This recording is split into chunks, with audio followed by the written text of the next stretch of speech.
Okay. Ready, set, go.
Okay, that's it. That's the minute silence out of the way. Now, don't panic. It's not Anzac Day or anything. No, I just did nothing for a minute, really. Just sort of more or less, you know, more or less sort of for the heck of it, really. I didn't have a reason.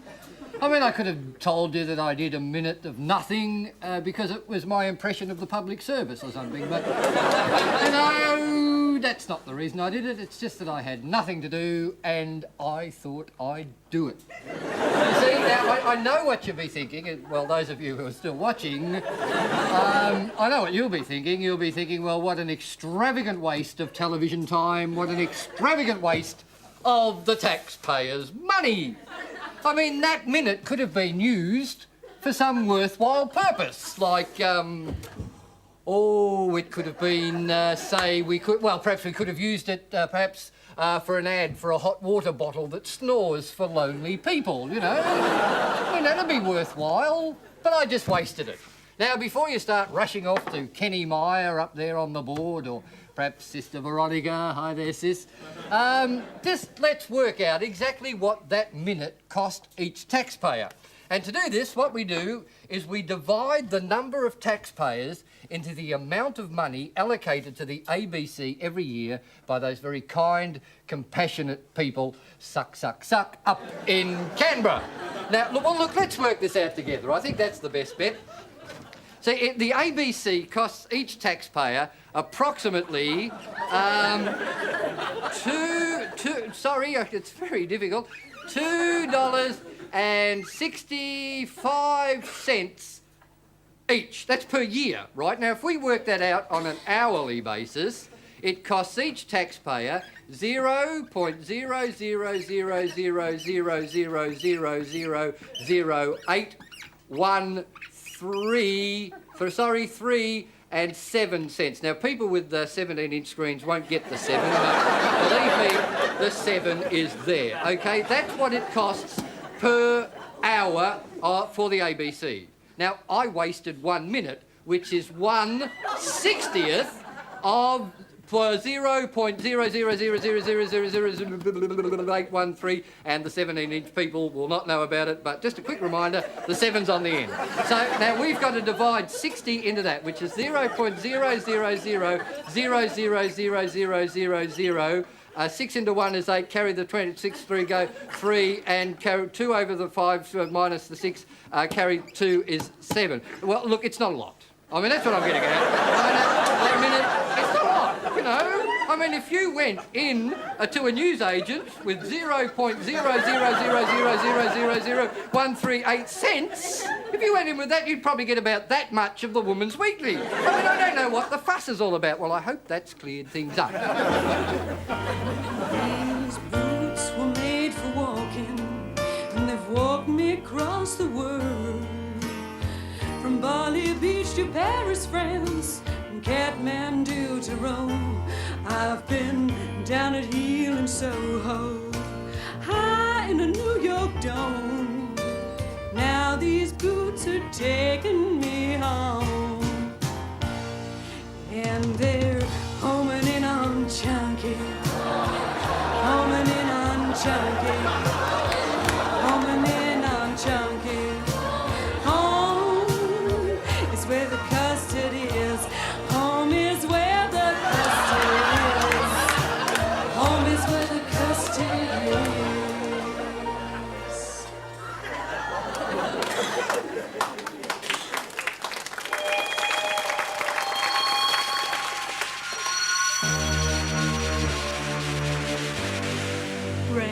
space. Hi, welcome to Brain Space, right? This week, Tim is going to lead a discussion on taxation. Right. Tim and I have chosen not to pay taxation in the plebeian sense of the word tax. As a comment, right? Not because of the money. Right. Like, what we pay is a really special, unique cerebral tax. Cerebral tax, right, Debbie. I don't know if you know I know. this. I thought you might. But most people only ever tax 1/8 of their brain space, right? Which leaves, I mean, it's just the tip of the cerebral iceberg, right? Which leaves the other 7/8 of the cerebral iceberg lying below the plimsoll line of the subconsciousness, right? And just sitting there wasting time. Right, twiddling its lobes. Right, when it could be creatively thinking. I mean, if you put the cerebral iceberg in a think tank below of the harbour type situation, it could be thinking of incredible ways to beat the fascist monetarist taxation system, I know, but which the so-called socialist realist government, which we longed for so long, doesn't realise because they're not marine economists. I know. That's what I was going to say. I know. And like, I don't know if you know, but I'm in this amazing new wave band called the Room Clearers, right? Wow! Don't freak me out, Tim. That's really uncanny because I know a guy in the Room Clearers. Me too. Well, but like, obviously Bob Hawke has got no conceptualisation of what it's like trying to manage a pre-Raphaelite, new wave, heavy metal, swing 50s experimental rock band, right? I know. Just goes to show how out of touch he is with ordinary people, right? Excellent. I know. Consensus equals nonsensus. 10 out of 10, right? Like, I mean, I'm just finding it personally really prohibitive, right? And my miserable fortnightly Dolph artistic funding check, right? Try to manage the Room Clearers, pay for garage rental, spray cans for graffiti, chooks for the stage act, kerosene. Tim, I think that given it's a struggle for you to be creative, right? I'm struggling, right? I know. And what's wrong is that you don't realise that it's not you that's destitute, right? It's the so-called haves of this world who are destitute. I know. Spiritually destitute, right? While someone such as you, who has a really secure position in the unemployment industry, should view your dole check, not as a source of social insecurity, but as a ticket to spiritual awareness. I do. I know.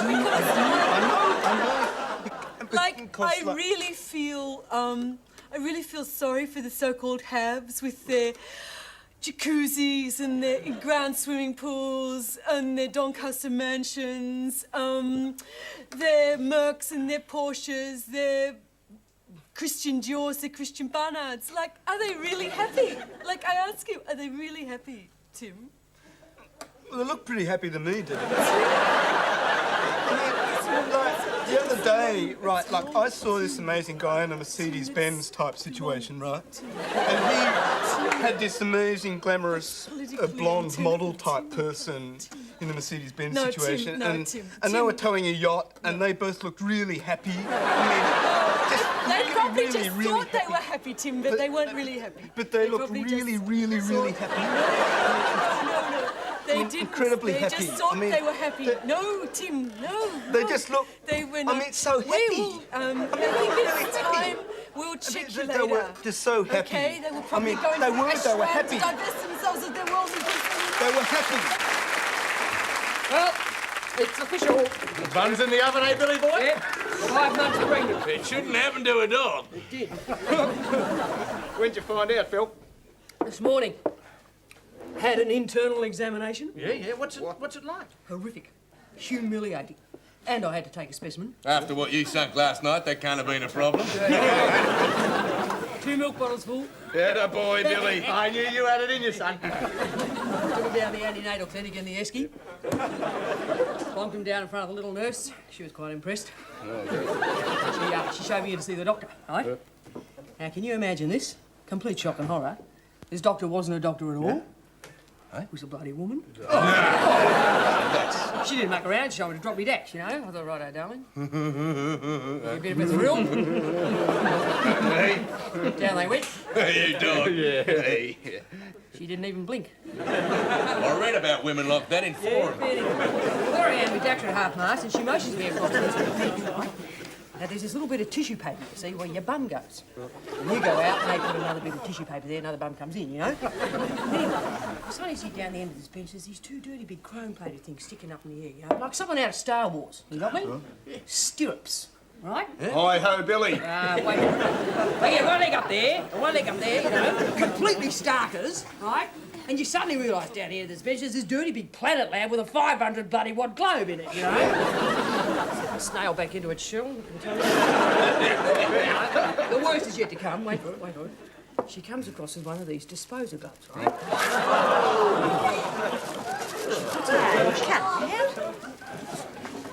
She lunges on it. I had a grady. That's disgusting. Removes her hand, minus the glove, and declares I'm pregnant. Well, I could have bloody told her that. I'm telling you, being pregnant is for the birds. You're not wrong. Now listen, fellas. I need someone to come down with me to my education class. You know, my childbirth education class. Hold the ankles for me. What about it, Maxie? No, there's a queue at the footy club. I wouldn't risk that. I've got a weak stomach, Bill, yeah.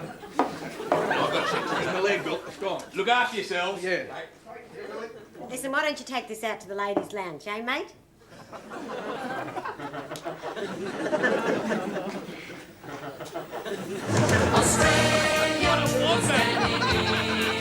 A kid in a brain. I fell in love with a preacher man, but he broke my heart in two. So I wrote a sad song with a sweet melody, and I played it to a producer man, and he said it would make me a star. I know just what to do, girl, leave it all up to me.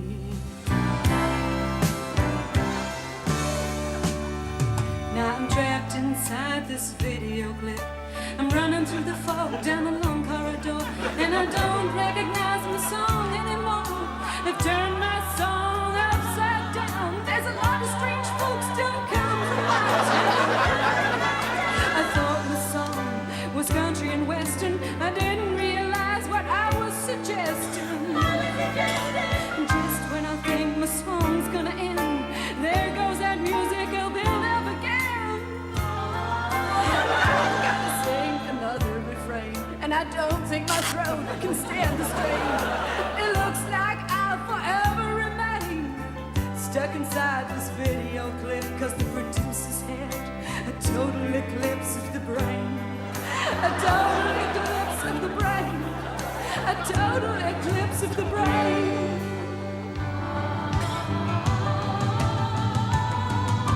I don't wanna be meaningful.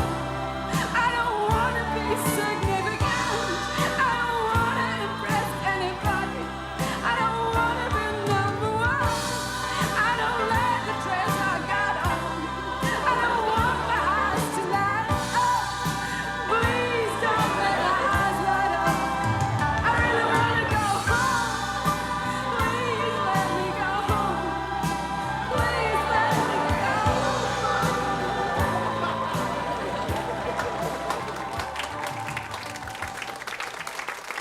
Hey, that was Sandy Cove with a total eclipse of the brain. An infectious malady that's raging up the charts. Hi, I'm Rick Brick.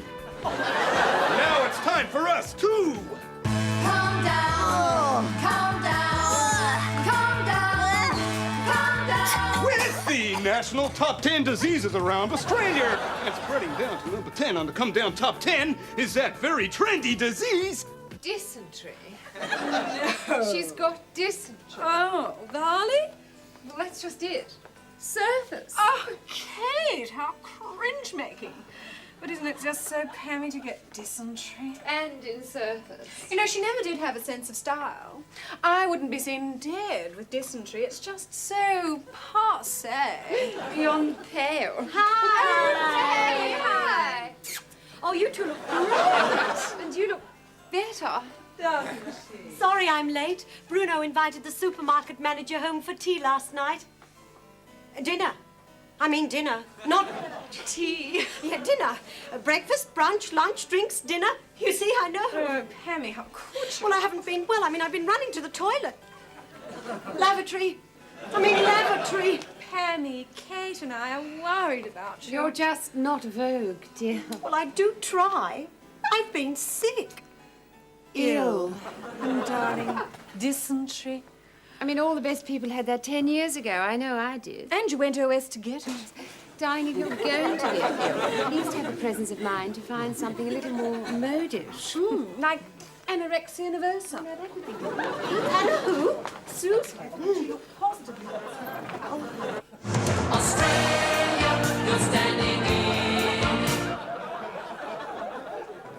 And he said, meet me at 3 o'clock on Thursday at the Amazon River. And his eyes flashed. What's that, ma'am? No, his eyes. Sir Stanley Park, the famous plastic surgeon. He ran away with Beatrice after she was forced to marry Mario Terrazzo, the property developer. Yes. His eyes flashed as he said, Lost property, please, my dear. Hang on, man. Going off. Here was I, Beatrice Millpond. Did you say something, lovey? No, nothing. Second floor, lost property. Goodbye, my dear. Going off. Now I was alone. It's very annoying, lovey. Sorry. And Mario Terrazzo. Doing it again. Am I? Third floor. Yes, barbecues, continental sausages, priceless bonbon. Beatrice, non da pasta. Aiutai, Forisa, mia piccola Wilbera. Going up. Mario Terrazzo, my husband in name only. What could I do now? Go to page 125. Go to page 125. The dark, brooding jungle savage. The jungle throbbed, and the honker-hooter bird sounded its plaintive cry. Honker. Here was I, Beatrice Millpond, on page 125. Where was I leading me?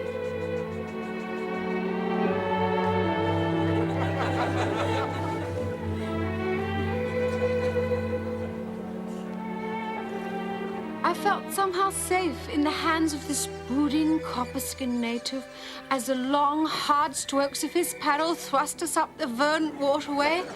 But where was Sir Studley Park? I remembered those restless eyes, searching, searching. Meet me, 3 o'clock, Thursday, the Amazon River. Sir Studley. It was now 4 o'clock, and the river was longer than I'd thought.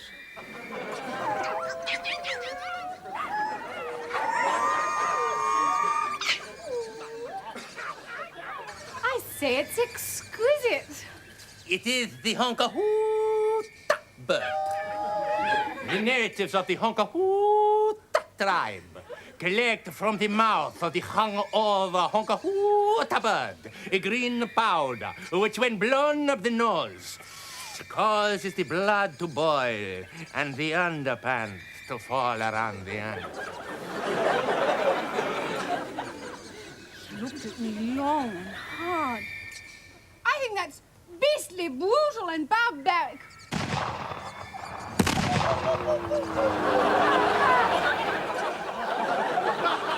Fly, my honka-hoo-ta! Fly, my little ones! Oh, who could do such a beastly thing? Your people. They sell the pelts of the honka-hoo-ta in the novelty shops of Europe. You're not English, are you? No. I am Don El Dolores Alvarez Diablo, Conquistador de Santo, the son of a Spanish principessa and the king of the honka-hoo-ta. And you, Beatrice Millpond, hath no man swam in your pool? How do you remain stagnant so long? Well, there was algae, but It was a bit shallow. Beatrice, soon you will know everything. Soon you will be a woman. Soon you will be my bride. Honka, honka, honka, honka, honka, honka, honka, honka. Honka, Beatrice Milton. Honka, hoota. Honka, hoota. My people will take good care of you. No! I must dress for dinner.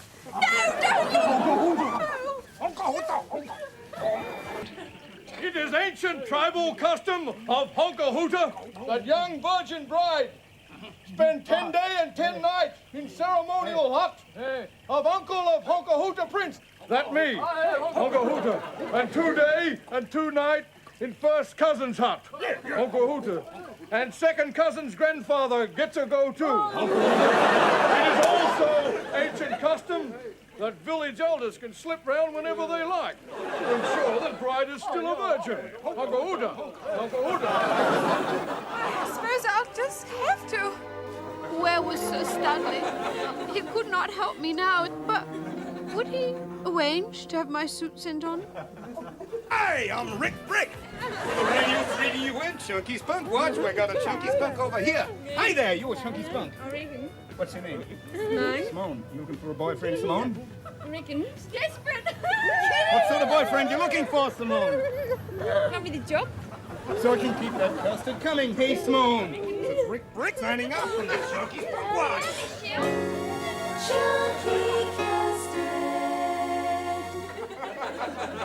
Greetings, friends, brothers and sisters. We will begin with a reading from the Holy Book of Noses. And I say unto you, the nose is the holy tabernacle of God. Think about that, friends. The words of the prophet Moses from on top off of Mount Sinai in his sermon on the snout. For did not St. Paul write in his first epistle to the Histamines, they are all noses in the sight of God. Friends, I once had a great bulbous honker, covered in little blue veins, nostrils thick and resplendent with thick, bristling nostril hair, like bulrushes and noses. But is that not the nose that God has picked for you with his own hand? St. Paul's telex to the Galatians. But friends, I have sinned. I have sold my nose, my glorious great bulbous honker, to the surgeons of Satan, plastic surgeons who amass huge sums of money by altering the God-given shape of noses. And then one day, friends, God revealed unto me that I also could amass huge sums of money. Wish you were here having a wonderful time. St. Peter's postcard to the goobies.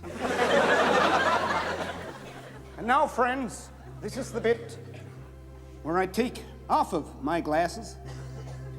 I look at you sincerely, and I ask you for huge sums of money.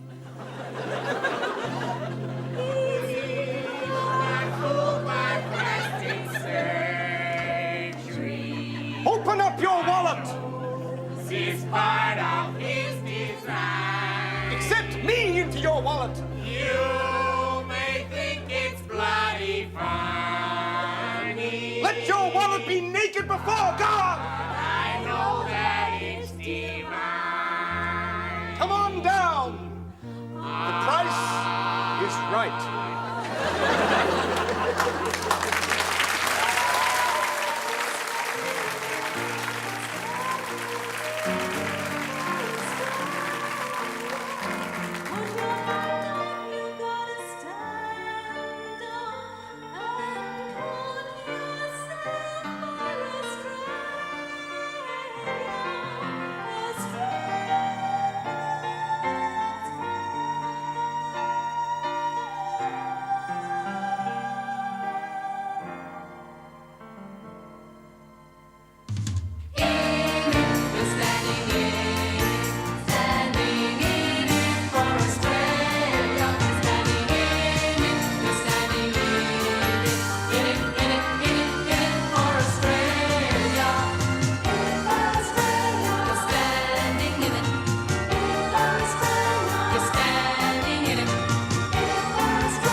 incidentally, just before you go, if you'd like to go to your window and look outside, you'll see your neighbour go into the kitchen and get a Chuck super wipe and go back into the lounge room and try and rub the Technicolor off their screens. People are funny like that, aren't they? Oh, and incidentally, next week I'll be doing 4 minutes of nothing, which is 4/60ths of 00000, which is approximately, no, look, that's wrong. Look, I'll just do 4 minutes of nothing, and you can come back next week and you can see me do 4 minutes of nothing, OK? So there we go. I have to go now.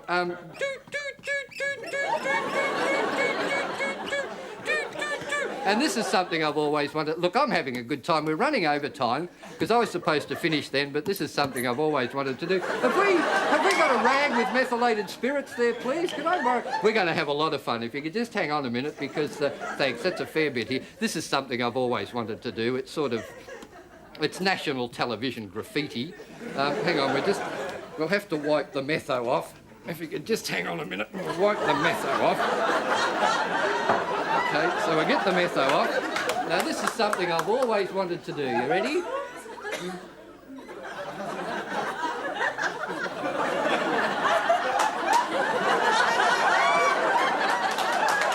that's it. That's something I always wanted to do, and, well, I thought, bugger it, I'll do it. So, listen,